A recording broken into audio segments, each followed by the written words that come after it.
ஜெபம் செய்வோம். ஆண்டவரே, நீர் பெரியவராக இருக்கிறீர். ஆண்டவரே, நீர் உயர்ந்தவராயிருந்து கர்த்தாவே தாழ்மையிலோட நோக்கி பார்க்கிறீர். கர்த்தாவே, ஆண்டவரே, இந்த ஏழை கூப்பிட்டான், கர்த்தர் அவனை கேட்டு அவனுடைய இடுக்கண்களுக்கெல்லாம் நீங்களாக்கி அவனை விடுவித்தார் என்று சங்கீதம் 34 சொல்லப்பட்டிருக்கிறது. கர்த்தாவே, ஆண்டவரே, இந்த வேலையிலும் கர்த்தாவே அவர்கள் அவரை நோக்கி பார்த்து பிரகாசம் அடைந்தார்கள் என்று சொல்லப்பட்டிருக்கு. கர்த்தாவே, இந்த வேலையிலும் இந்த சாயங்கால வேலையிலும் கர்த்தாவே ஆண்டவரே, ஒருவித தவிப்போடு காணப்படுகிற இந்த ஐயாவுக்காக ஜெபிக்கிற கர்த்தாவே, பிள்ளைகளை கர்த்தாவே கட்டி கொடுத்தாகி விட்டது ஆண்டவரே. ஆனாலும் ஒரு தவிப்பு இருந்து கொண்டே இருக்கிறதே கர்த்தாவே. பிள்ளையுடைய எதிர்காலம் என்ன ஆகுமோ என்று யோசித்து கொண்டிருக்கிறார் கர்த்தாவே. யோசிப்பதற்கு வீணான மனுஷனே நீ யார்? கர்த்தர் ஒவ்வொருவரையும் நிலைநிறுத்துகிறார். கர்த்தர் ஒவ்வொருவரையும் போஷிக்கிறார். வீணான உன்னுடைய கவலைகளை விட்டு இயேசு பக்கமாக திரும்ப என்று கர்த்தர் உன்னை எச்சரிக்கிறார். அருமையானவர்களே, கர்த்தர் இந்த நேரத்திலும் இடைப்பட்டு கொண்டிருக்கிறார். அந்த வெள்ளி காசை தொலைந்து போன சகோதரி ஆண்டவரை தேடி கண்டபின் சந்தோஷம் அடைந்த மாதிரி ஆண்டவரே, இன்றைக்கு அநேக பேருக்கு சந்தோஷத்தை நீர் கொடுக்க வேண்டுமாறு ஜெபிக்கிற கர்த்தாவே. ஆண்டவரை, உண்மை பற்றிதான மதிப்பீடுகள் நாங்கள் சரியாக வைத்திருக்க எங்களுக்கு உதவி செய்யுங்க கர்த்தாவே. எங்களுடைய விசுவாசத்தை வர்த்திக்க பண்ணுவீராக, எங்களுடைய நம்பிக்கையை வர்த்திக்க பண்ணுவீராக, எங்களுடைய தேவைகளை சந்திப்பீராக, இவர்கள் ஒவ்வொருத்தருடைய தேவைகளையும் சந்திப்பீராக. கர்த்தர்களுடைய வழிகாட்டியாக இருப்பீராக. கர்த்தர்களுடைய பிரச்சனைகளுக்கு முடிவு கட்டுவீராக. ஆரோக்கியம் உண்டாகட்டு கர்த்தாவே. அவசியமாக எங்களுடைய தமிழ்நாட்டை நீங்கள் பாருங்கள் கர்த்தாவே. எங்களுக்கு வேண்டிய எழுச்சிகளை உண்டு பண்ணுங்க. துன்பங்கள் துயரங்களை நீக்கி போடுங்க ஆண்டவரே. ஒரு எழுச்சி உண்டாகட்டும். இந்த நாளிலும் ஒரு மறுமலர்ச்சி உண்டாகட்டும். இரட்சகர் இயேசு மூலம் வேண்டுகிறேன் நல்ல பிதாவே, ஆமேன். கர்த்தருக்கு பிரியமானவர்களே, இயேசுவின் நாமத்தினாலே தொடர்ந்து உங்களுடைய குடும்பத்துகளை நான் வாழ்த்துகிறேன். உங்களுடைய தனிப்பட்ட முறையிலே இயேசுவை அதிகமாக தேடுங்கள். இயேசுவை உங்களுடைய நண்பராக கொள்ளுங்கள். இயேசுவை உங்களுடைய மேய்ப்பராக கொள்ளுங்கள். இயேசுவை நீங்கள் வைத்து கொள்ளுங்கள். இயேசு உங்களுடைய நேசராக இருக்கட்டும். இயேசு உங்களுடைய பிரியமாக இருக்கட்டும். இயேசு என்றால் இலக்காரப்பட்டவர் அல்ல. அவர் அற்புதமானவராக இருக்கிறார். அவர் அதிசயத்தின் தேவாக இருக்கிறார். இன்றைக்கு உங்களை வழிநடத்தப் போகிறார். இன்றைக்கு கர்த்தருக்கு பிரியமானவர்களே, ஒரு மேய்ப்பனை பற்றி ஒரு ஆடு என்ன மதிப்பீடு வைத்திருந்தது, யார் அந்த மதிப்பீடு வைத்திருந்த ஆடு என்பதாக நாம் பார்க்க போகிறோம். மேய்ப்பனை பற்றி தானே ஆடுனுடைய மதிப்பு சரியாக இருக்க வேண்டும். லூக்கா 8ஆம் அதிகாரத்திலே 43ஆவது வசனம். அப்பொழுது 12 வருஷமாக பெருமாள் இருந்த தன் ஆசிகளெல்லாம் வைத்தியர்களுக்கு செலவழித்த ஒன்றுக்கு சுத்தமாக்கப்படுத்த ஒரு சிறி அவருக்கு பின்னாக வந்து அவருடைய வஸ்திரத்தின் ஓரத்தை தொட்டார். உடனே அவருடைய பெருமாள் என்று போயிட்டு 45. அப்பொழுது இயேசு என்னை தொட்டது யார் என்று கேட்டார். எல்லாம் எங்களுக்கு தெரியாது என்று எல்லாரும் சொன்னபோது பேதுரு அவனுடைய கூட இருந்தவர்களும் ஐயரை திரளான ஜனங்களும் சூழ்ந்து நெருக்கி கொண்டிருக்கிறார்கள், என்னை தொட்டது யார் என்று கேட்கிறீர் என்றார். அப்பொழுது சிறி தான் மறந்திருக்க என்று கண்டு நடுங்கி அவர் முன்பாக விழுந்து தான் அவரை தொட்ட காரணத்தையும் உடனே தான் சுத்தமானதையும் எல்லா ஜனங்கள் முன்பாக அறிவித்தாள். பாருங்க கர்த்தருக்கு பிரியமானவர்களே, 43ஆம் வசனம். 12 வருஷமா பெரும்பாலுள்ள இருந்து தன் ஆசிகள் எல்லாம் வைத்தியர்களுக்கு செலவழித்த ஒருவனாகிலும் சுத்தமாக்கப்படாதிருந்த ஒரு சிறி. அருமையானவர்களே, மதிப்பீடு. ஒரு அம்மா, அந்த பெயருக்கு என்ன, அந்த அம்மாவுக்கு என்ன பெயர் கொடுக்கலாம்? டயனானி பெயர் கொடுத்துரும். அந்த டயனா அம்மா 12 வருஷமாக உதிரப்போக்கினால கஷ்டப்பட்டுகிட்டே இருக்கிறாங்க. பழைய ஏற்பாட்டில் லேவியாமத்தில் சொல்லப்பட்டிருக்கிறது, உதிரப்போக்கூடிய சகோதரிகள் வீட்டுக்குள்ளே வரக்கூடாது, அவங்க எதையும் தொடக்கூடாது, தொட்டதெல்லாம் தீட்டாக இருக்கும். நான் இப்போ அந்த லேவியாம் பகுதியை தான் படிச்சுட்டு வரேன். அப்போ அந்த உதிரப்போக்குள்ளவங்களுக்கு பல கண்டிஷன்களை ஆண்டவர் அந்த காலத்தில் போடுறார். அவங்கெல்லாம் சபைக்குள்ளே வந்துடக்கூடாது, இதெல்லாம் தீட்டாக இருக்குன்ட்டு. அப்போ இந்த அம்மா 12 வருஷமாக உதிரப்போக்கில் கஷ்டப்பட்டுகிட்டே இருக்காங்க ஐயா.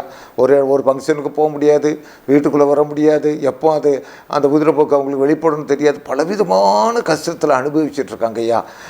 டாக்டர் சுதாகரை பார்க்குறாரு, டாக்டர் நியோ சர்ச்சை பார்க்குறாங்க, எம்பிபிஎஸ் டாக்டர் டாக்டர் திசைமலை டாக்டர் ஆசிரியரை பார்க்குறாங்க, என்னுமாக யாரோ போய் பார்த்துட்ருக்காங்க. சாத்தாளம் டாக்டர் ஆசிரியரை பார்க்குறாங்க, யாரோ பார்த்துட்ருக்காங்க. ஒரு இடமும் ஒரு சுகமும் கிடைக்கலையா. எல்லாரும் 500 பீஸை வாங்கிடுறாங்க, 300 பீஸை வாங்கிடுறாங்க. யாராவது ஒரு டாக்டர் இப்படி செய்கிறாங்களா பாருங்கள். உங்களுக்கு சுகமாகலையா, அந்த பீஸை பிடிங்கன்னு சொன்னால் அந்த டாக்டருக்கு 1 லட்சம் பேர் இருப்பான். நான் என்ன சொல்கிறேன், நான் டாக்டர்லாம் காய்ச்சல் சேராததெல்லாம் உடனே சுகமாகிடுது. அப்போ சுகமாகலைன்னா அடுத்த நாளும் பீஸை திரும்ப கேட்கணும். அப்படி யாரும் கேட்க மாட்டாங்க. அப்படின்னு கேட்டாங்கன்னா ஒருத்தனும் டாக்டர் படிக்க மாட்டான். அப்போ கர்த்தருக்கு பிரியமானவர்களே, நான் என்ன சொல்ல வரேன்னா, 12 வருஷமாக அந்த அம்மா எவ்வளவோ செலவழிச்சிட்டாங்க. கடைசியில் இந்த இயேசுவை பற்றி கேள்விப்படுறாங்க ஐயா. இன்றைக்கு இந்த இயேசு உனக்கு கேள்விப்படுறாரு ஐயா. அங்கே லூக்கா 5ஆம் அதிகாரத்தில் ஐயரே ராம் முழுவதும் பிரயாசப்பட்டேன், ஆனாலும் உங்களுடைய வார்த்தையில் போடுறேன், இன்றைக்கி பிஸ்னஸுக்கு நான் போகிறேன் ஐயா, இன்றைக்கி ஆசீர்வாதமாக இருக்கட்டு. என் மனைவி இன்றைக்கி சொல்லியிருக்கா ஐயா, கர்த்தராக இயேசு கிறிஸ்து இழந்து போனது எல்லாம் விட்டு ரெட்டிப்பாக தருவார்னு சொல்லியிருக்கா ஐயா. ஆகவே நான் இன்றைக்கி பிஸ்னஸ் போகிறேன் ஐயா, இயேசுவை நம்ம விசுவாசிக்காரங்க எனக்கு வியாபாரத்தில் நல்ல லாபத்தை வந்துடும், கிடச்சிடும் ஐயா.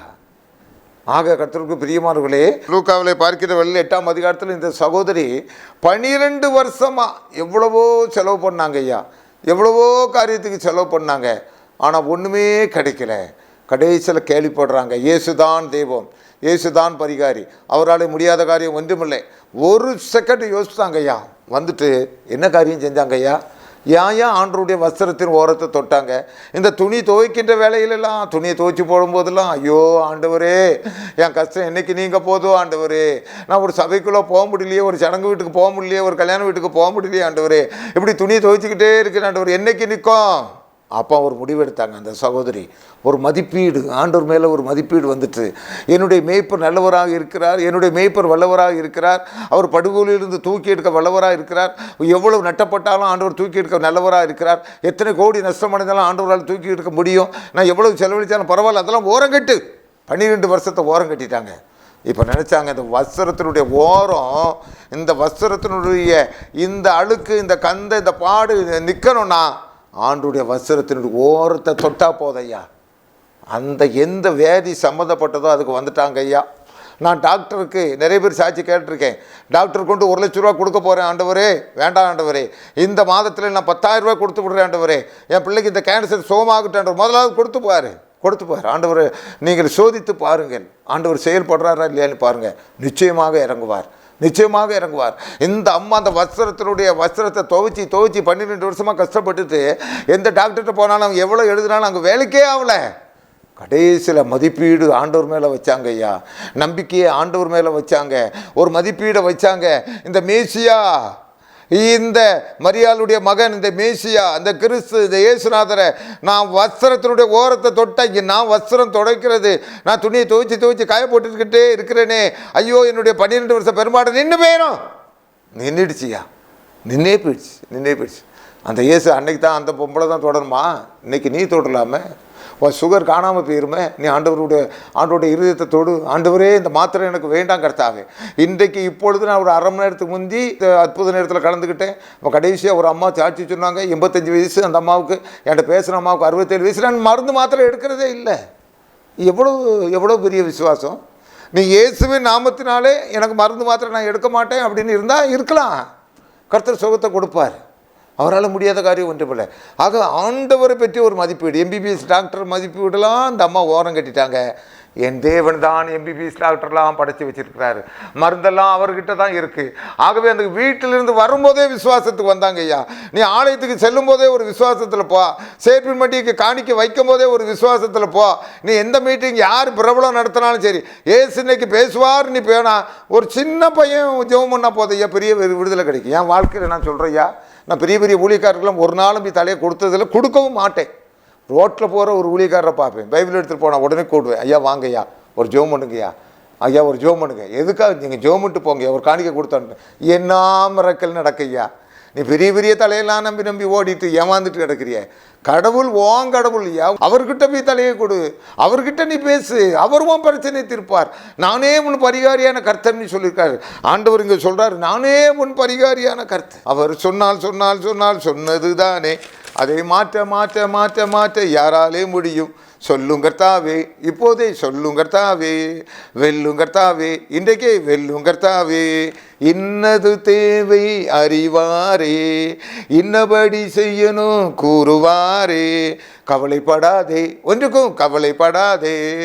இயேசு சொன்னால் சொன்னது தானே, அதை மாற்ற யாராலே முடியும்? காற்றுக்கும் கடலுக்கும் கட்டளையிட்டாரே, உன் கூற்றுக்கும் கூரைவுக்கும் கட்டளையிடுவாரே. காற்றுக்கும் கடலுக்கும் கட்டளையிட்டாரே, என் கூற்றுக்கும் கூரைவுக்கும் கட்டளையிடுமே. செய்வீரே, நிச்சயம் செய்வீரே. நீர் சொன்னால் சொன்னது தானே, அதை மாற்ற யாராலே முடியும்? தம்பி, இன்றைக்கு நான் உனக்கு சொல்கிறேன் தம்பி, இன்றைக்கி நான் உனக்கு சொல்கிறேன், உங்கள் அக்காவுடைய திருமணம் நடக்கும். அதை இயேசு சொல்லிகிட்ருக்காரு. நீ ஒரு மதிப்பீடு பண்ணு. இந்த உலகத்தை உண்டாக்குனவர், நகைகளை உண்டு பண்ணினவர், எங்கள் அக்காளுக்கு கண்டிப்பாக தேவனால் முடியும். ஒரு கனியினுடைய வயிற்றிலே மகனாக பிறந்த அந்த இயேசு கிறிஸ்து சொல்லுகிறார், தேவனாலே கூடாத காரியம் ஒன்றுமில்லை. உன் வீட்டில் சுபகாரியம் நடக்க தான் போகுது. இந்த ஈஸ்டர் கழிஞ்ச பிறகு உன் வீட்டில் சுபகாரியம் நடக்க தான் போகுது. ஆக இந்த 12 வருஷம் பெரும்பாடு உள்ள சகோதரி ஒரு மதிப்பீடு, தன்னுடைய இந்த ஆடானது ஒரு மதிப்பீடு வைத்திருந்தது, தன்னுடைய எஜமானை பற்றி ஒரு மதிப்பீடு வைத்திருந்தது.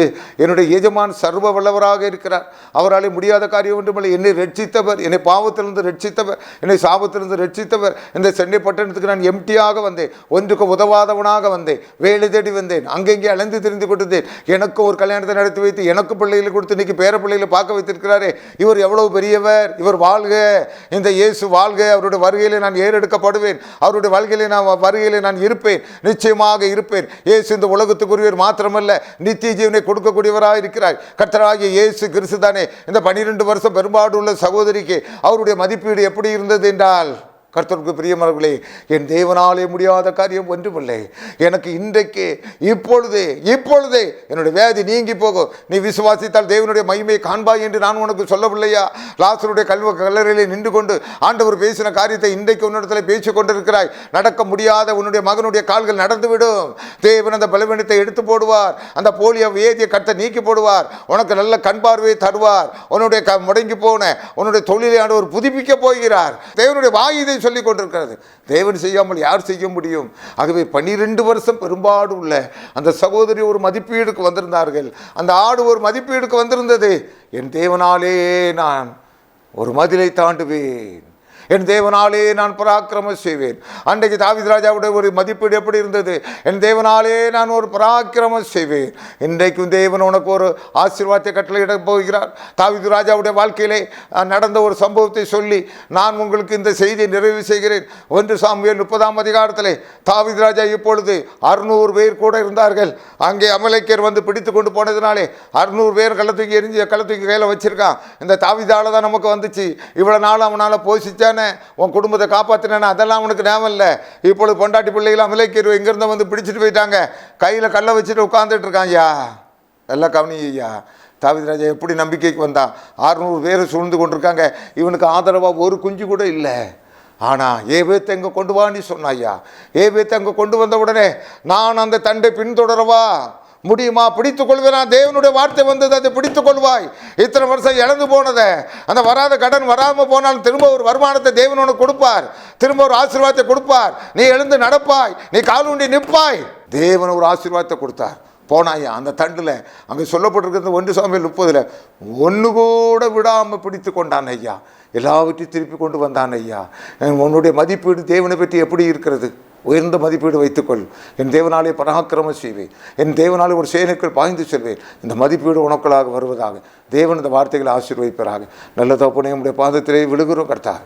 உம்மை மாதிரி ரட்சகர் இல்லை, உடைய மாதிரி மீட்பர் இல்லை கர்த்தாவே. நாங்களும் கர்த்தாவே எங்களுடைய வாழ்க்கையிலே விசுவாசம் உள்ளவர்களாய் நடக்க கிருபை தாங்க. இந்த செய்தியை கேட்டுக்கொண்டிருக்க ஆண்டவர் ஒவ்வொருவருக்கும் எந்தெந்த காரியத்திலே ஆண்டவர் ரட்சிக்கப்பட வேண்டுமோ, எந்தெந்த காரியத்தில் நன்மை நடக்க வேண்டுமோ, நன்மைகள் நடப்பதாக தாப்பனே அசகல கட்டுகளிலிருந்து விடுதலை ஆக்குங்க கர்த்தாவே. அன்னைக்கு 12 வருஷம் பெரும்பாடு உள்ள சகோதரிக்கு விடுதலை கொடுத்தது மாதிரி ஆண்டவர் இந்த செய்தியை கேட்டுக்கொண்டிருக்க ஒவ்வொருவருக்கும் தேவர் விடுதலை கட்டளையிடுவீராக. உம்முடைய நாமத்தை மாத்திரம் உயர்த்துவீராக. இயேசுவின் வேண்டுதலால் பிதாவே. ஆமென், ஆமென், ஆமென், ஆமென்.